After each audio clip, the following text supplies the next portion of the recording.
questions I'll never have an answer to. But anyway, jumping into it today, Craig, I saw this tweet from Ross Dellinger last night, and Ross Dellinger he's on like a Joe DiMaggio streak of like leading off our shows because of his coverage. But I thought this was interesting and kind of a way to look at, like, this is compounding bad decisions right here. In 2021, the NCAA argued before the Supreme Court against sharing $6,000 of benefits with athletes. 3 years later, they have this gigantic settlement, and it's the biggest change in the history of college sports.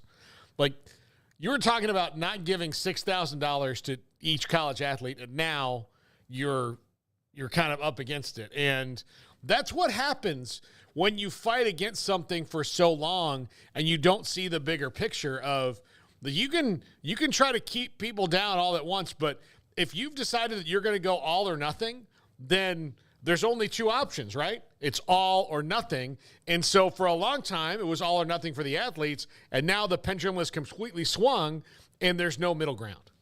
Yeah, I mean, I think we've talked about this kind of thing at length at this point, but I guess when you see some numbers attached to it, it makes it that much more staggering. I mean, I don't know how many different ways I can say that NCAA and college leaders screwed up or that anybody else can at this point. I mean, I think we've all collectively described it as many ways as you possibly can, but who knows? The longer they drag out court battles or continue to have court battles, I should say, the more time we'll have to get even more creative on describing how they basically self-destructed in so many ways and to what level. Like, was it complete destruction or was it just partial? Right now, it just appears it'll be, partial and still, an entity moving forward. But the way that it looks is going to probably be drastically different. It's already drastically different than it was just a couple years ago and certainly 10 years before that and 10 years before that. And so, yeah, it's an organization that gets mocked quite frequently. I don't know if it's always fairly because I think sometimes they get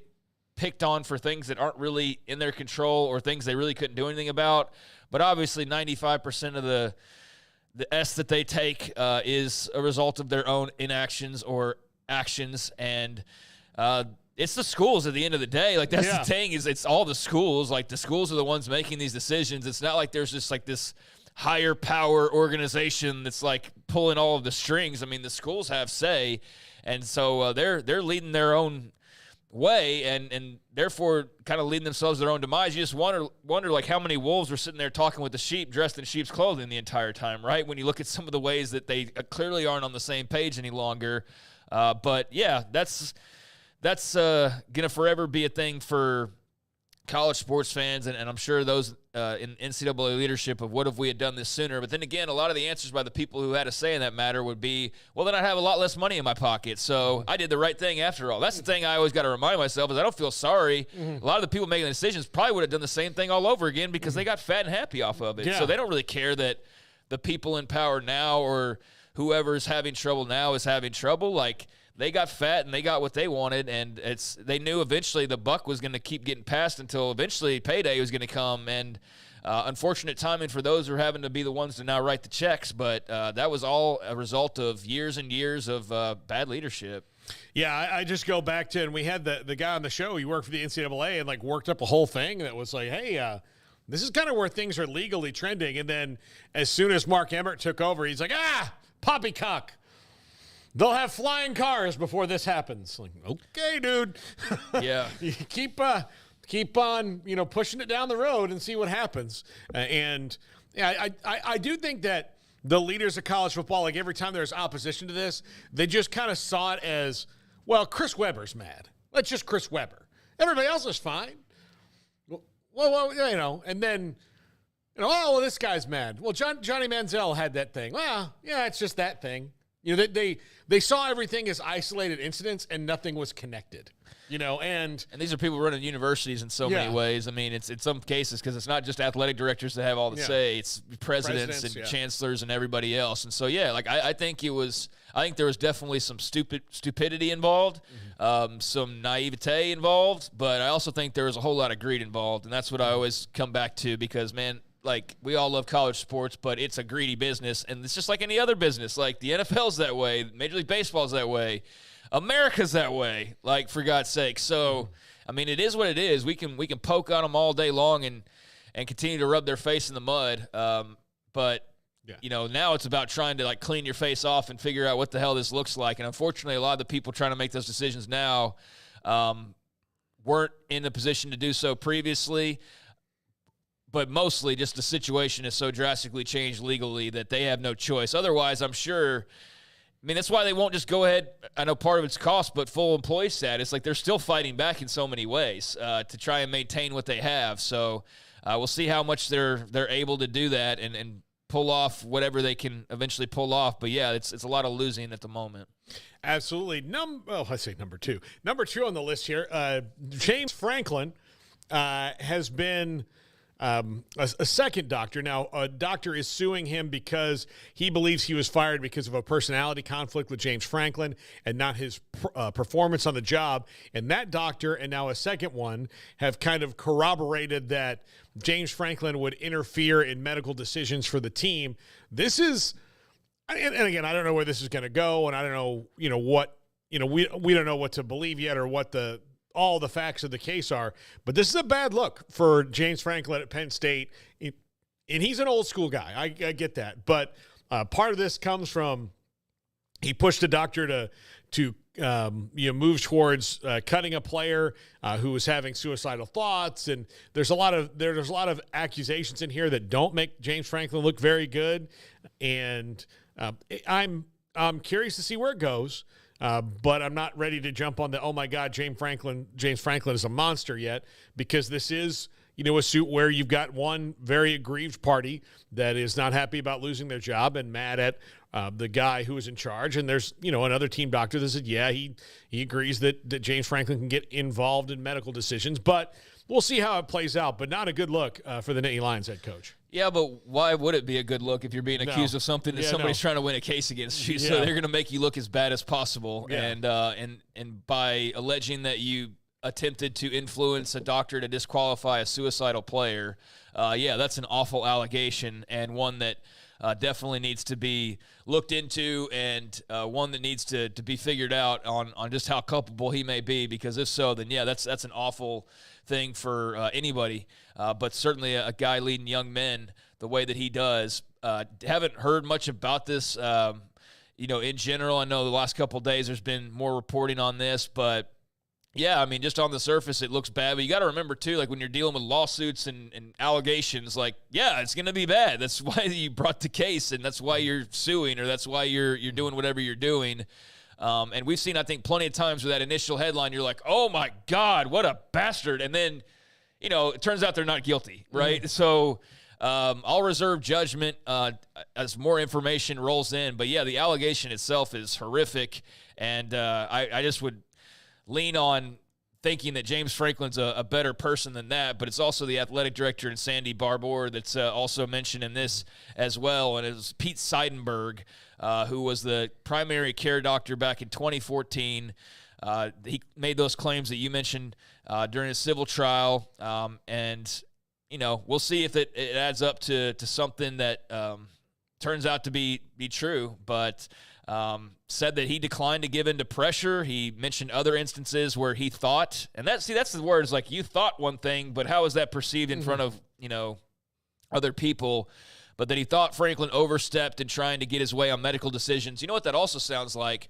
A college football coach or a football coach or just a sports coach, because, like, does not every movie have, like, an example of a coach? And I don't know, that doesn't mean it's normal or that it's right, but, like, I think every sports movie I've watched, there's, like, the old crusty ball coach who's, like, putting the syringe in the knee of the running back to get him, like, back out on the field. Bud Kilmer. Yeah, like Bud Kilmer in it. Like, that's the way it's portrayed. So, it wouldn't be that out of pocket, I guess, in our heads to think that a coach could do something like that. But I'm going to hope for the best and think that James Franklin or Sandy Barbour were not trying to do that, especially – medically disqualifying a player who had attempted suicide so you could get a scholarship. Like, that just seems a level of evil that is just beyond, like, you know what I mean? Like, I would hope that they're better than that, and I believe that they're better than that, so we'll see. But certainly some shocking accusations when you read them in print. Yeah, is it him interfering? Is it him just being overzealous about medical decisions? Is this guy reading it completely wrong? Because if he's legitimately interfering and putting people at risk, that's one thing. Or is it just you don't like the way that he agrees with your opinion or disagrees with your opinion on things? Yeah, this lawsuit's been bubbling. He had to revise it a couple years back. He had been dismissed. He filed a lawsuit against Penn State after that happened, and then revised it. And I guess statute of limitations removed Franklin, but the allegations are still out there because it's still at Penn State's medical center and one of the doctors there that dismissed him. So that's why Franklin's involved, but he's not, based on what I read, like culpable. You know what I'm saying? Like he's not one of the defendants that had been removed due to statute of limitations. So there's not a concern there on his part. Could be just headline, stuff there, but I'm interested to hear anything else that comes from that. But again, I would hope that's not the case, and I don't believe that's the case. Yeah, until proven otherwise, and then I'll say, okay, what a bastard, and what a piece of scum. But I'll hope for the best in that situation. Bob Bowlesby got paid $17 million last year by the Big 12 as they paid off his contract that he had in a lump sum, which is good for Bob Bowlesby. And you see this big number. Great for Bob Bowlesby. It's great for Bob Bowlesby, yeah. And, I know there's a lot of people that would see this and go, oh, my gosh, how does he do that? And look, I think he's worth $17.2 million for the Big 12 because he essentially saved the conference. Yeah, I think he deserves a lot of credit. I also think he deserves some blame. Yes, yeah. But he did, he did the right thing when he had to. Yeah, he I'm in a weird spot with him because I do feel like there's a lot of inaction. And then again, I also don't know what they could have done to make Oklahoma and Texas happy. Mm-hmm. But at the same time, you were completely caught off guard by that. Mm-hmm. There's no denying that. And they had to scramble. And so, yeah, he deserves big thumbs up and a lot of praise for the way he handled that situation once it occurred. But I don't know how much culpability he has on the buildup to it, right? Bottom line is the Big 12 is still around. It's not the third highest paid conference, depending on what you look at, like per team. But given the ACC situation, it's not far off from possibly being that. And possibly depending on what happens with the ACC over the course of the next few months and maybe even a couple of years longer, they might not even be around. And the Big 12 by default would be the third strongest conference. That remains to be seen. There's a lot of stuff that has to happen before we get to that point. But he did a great job in a time of crisis for sure. And I commend him for that. I would love to pick his brain and hear just how, how inevitable it was that Oklahoma and Texas were leaving, and how much of that was a surprise. Like, had he some indication, and then, got completely caught off guard again, or was it kind of like, oh, today's the day, huh? And I don't think it was that latter, because obviously they seem to be pretty caught off guard by it. But I would just have to think nowadays every athletic director is just kind of, you got to be ready to pivot at a moment's notice and just always be wary of your teams if there's any chance any of them could be valuable elsewhere. So it was a different time than now, since USC's left and Oregon's left and Washington's left and UCLA's left and you got the ACC stuff going on. So we're probably paying a lot more attention to that kind of thing than before. But he did do a great job when they, eventually had to move quickly. And I know there's at least 4 schools that are very thankful that he acted the way that he did, because they're now in the Big 12 and in a much better spot than they were previously. And, good for him. That ought to, I'm sure he was already doing okay, but I'm sure that will really make that retirement nice and sweet for him. And what a way to go out, helping the Big 12 survive and then riding off into the sunset, a hero in some ways, as opposed to what he could have been considered had he not done that. And he could have been, talked about the way we talk about certain people over in the Pac-12, honestly. He could be George Kliavkoff had they not been able to figure out a better solution. So, yeah, certainly ended up a much better way than it could have gone for him. So good for him, and that's a nice payday for sure. Yeah, absolutely. Also in athletic director news, Graham Rossini officially now is the athletic director at Arizona State as he takes over. Amid a little bit of controversy, there was some blowback on him getting the job, but he now has it. They now have someone who is an actual athletic director as opposed to an agent who then became an athletic director. the leadership at Arizona State, as we know, showed very little foresight when it came to what was going on with the Pac-12. But now a Big 12 school, Graham Rossini, is in, and he will take over that post. And I'm sure we'll try to get him on the show and talk about what they have ahead for them at Arizona State. I think we're all kind of in agreement in this room that that's a place that has a lot of potential that has not used all of the weapons at their disposal. Yeah, well, I think we're also going to agree that's been said for a really long time now, yeah. And so, are you going to have the leaders that see that and point the resources in the right direction?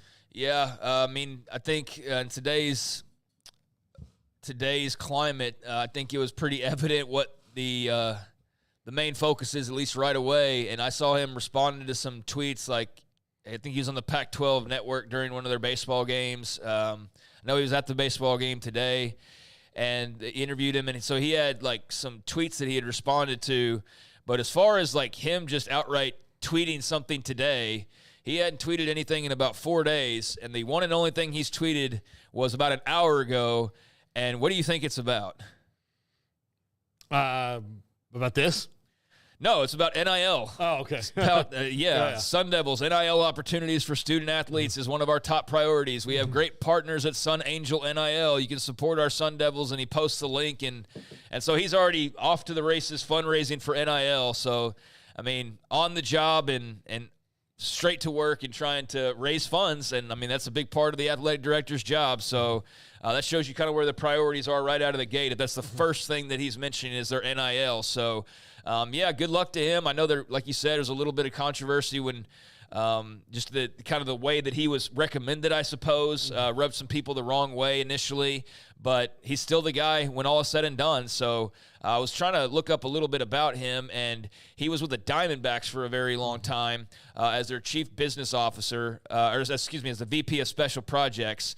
He was the chief business officer with Arizona State here most recently. So this is a promotion, but yeah, he had been with the Diamondbacks for over a decade, generated $300 million in capital projects for them. So that's obviously something that would be up Arizona State's alley as well. And they've been with the Sun Devils for the past 3 years. So, very business-oriented guy, which you have to be, and a lot of experience in the pro ranks and raising money. So, also being an Arizona State guy, I don't think that ever hurts when you have somebody who's homegrown. I don't think it's always a home run hiring the person who went to that school, but I do think that there is that element of they went there, they've got a pride in it, and so I hope that all goes well for Arizona State in this very tricky time for them, moving conferences and really moving. Like the culture is going to be totally different than what they've been accustomed to for many years now. So he's getting to work trying to raise money so that they can compete, and we'll see how he does. But I think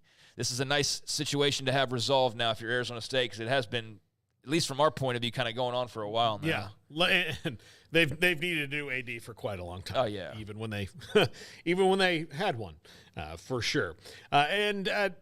This is, I don't know, and I don't want to pile on to this Jaden Rashada thing, but I just found this interesting in that the NCAA was already investigating Florida for the Jaden Rashada thing, and particularly in the lawsuit that's come out, the thing that would have gotten Florida in the most trouble is the direct promise that's been alleged from Billy Napier of $1 million to Jaden Rashada to sign on signing day. That's the one specific rule they had, is that coaches are not supposed to be directly involved in this, which is naive and silly and nearly impossible to not do.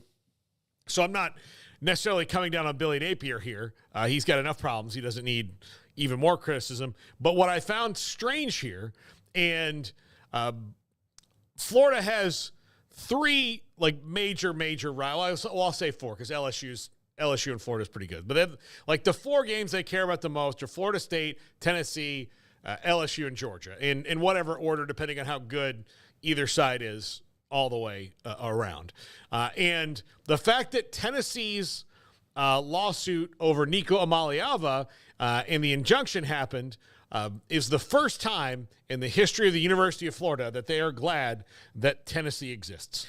Yeah, probably, unless there's some situation where they needed them to beat somebody so they got into a better bowl game or something like that. But nothing's going to happen here. Mm-hmm. Nothing's going to happen here. And it's because of what's mentioned as far as what happened with Tennessee.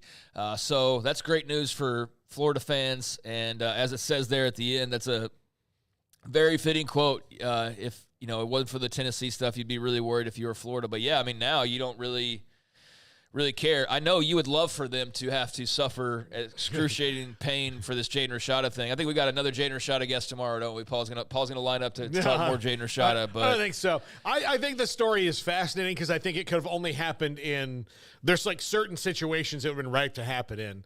Florida and Miami being as desperate as they were to get back into it. And Miami flirted with disaster as we saw. Like they were the first ones to really try to figure out how to, look terribly somehow or another. But like it wouldn't have happened if it was Georgia and Alabama because they would he would have tried to play them off each other. Like, we've got like many others like you. We don't have to do this. He was like Jimbo Fisher was after Jaden Rashada. Like that's for sure. But what he didn't have on that side was another school in the same region that A&M super cares about that was also deep in on Jaden Rashada. So, Texas had Arch Manning already. So like what do you like, that wouldn't have kind of affected that as much. Yeah. But I think that's one of the only other situations where you've seen the kind of like, that he's going to Miami. Well, no, we've got to get better before Miami gets better because if they get better before us, then that's more players that are going to go there. And, UCF and Florida State are already kind of getting better and like the talent pool and, we got to do this. We got to get back relevant to be relevant. And so I just don't think it would have happened in any other situation, which I think or many other situations, which is why I think it's so interesting to me. You can take out Florida and Miami in this. I mean, obviously that makes it more interesting to me, but like there's not many other, like, would you ever find Michigan and Ohio State in the same kind of desperation to get a guy and do this? Probably not. Not in this era now because, like, I mean, dude, you got to really badly screw up a hire to not be relevant if you're one of the bigger schools. Yeah. Everything favors you. Everything favors you. Your size of your alumni matters more than ever. The big donations matter more than ever. Like, the TV contracts matter more than ever. So there is absolutely zero excuse for any program that's been relevant and won national championships to not remain relevant now, outside of just making terrible decisions, which somebody's inevitably going to do, and which clearly Florida's done to some extent, and which Miami's flirted with and done, at times. So, it's a bad look for Florida. I don't know what to expect with them this year. I know there's a lot of differing opinions on how good they might be. But I'm very excited to see DJ Lagway at some point. I wonder how much he's getting paid. Like, how much is he getting? Because I'm sure he was interested in the Jaden Rashada numbers. I know he's not getting $13 million because they don't have that much. But yeah, I want to see, like, how good is Jaden Rashada really? Because I've seen glimpses at Arizona State, and that's about it now, and some high school tape. And how much is DJ Lagway getting paid? Those are some questions I have after reading this story the last couple of days. But no, I like Billy Napier. I thought it was a really good hire at the time. But it's just like a PR blemish for Florida more than anything at this point. It's just an embarrassing story in some ways. It's not the end of the world though. Like they go out and win some games this fall, nobody's gonna give a damn. Yeah. And if Lagway's great or who's there, Graham Mertz is good, which I don't know, we'll see. But we'll forget about this unless they suck again.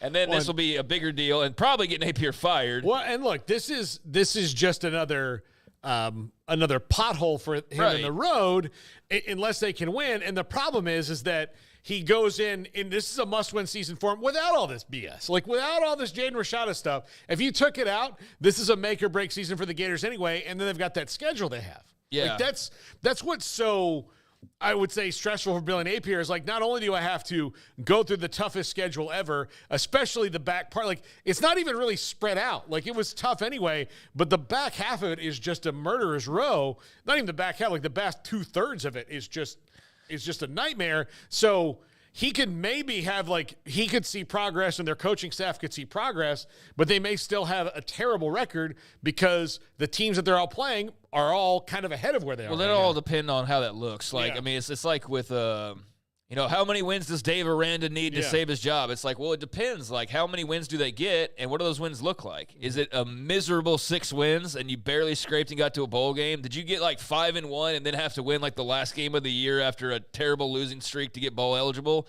Then I don't know if that saves your job just making a bowl game, right? So it's all about the style. So if Billy Napier and company are much improved, but it just doesn't turn to a terrific record right away, but it's clear, like, hey, they're better and they can win some games, and part of what stopped them is that they just played so many tough teams. Then the athletic director and the boosters and the rest of the folks who would have any say or any opinion on that, I think would be reasonable about that. But, yeah, the schedule does them no favors. Ultimately, you just got to go out and play good football and try to look as good as you possibly can. And I think if you look good enough, then so long as you're not like 2-10, the record can kind of be negotiated a little bit, right? And that's where I sort of am with their situation, because you're not looking to fire him, I don't think, just because of the fact that you only hired him a couple years ago. Like, you want to give a guy time to work out and especially make sure that he is or isn't the guy. So, yeah, that could come back to haunt him just in the bigger picture. But Florida just needs to go win games, and if they do that, then we won't care about Jaden Rashada. No, it won't. Yeah. But it's another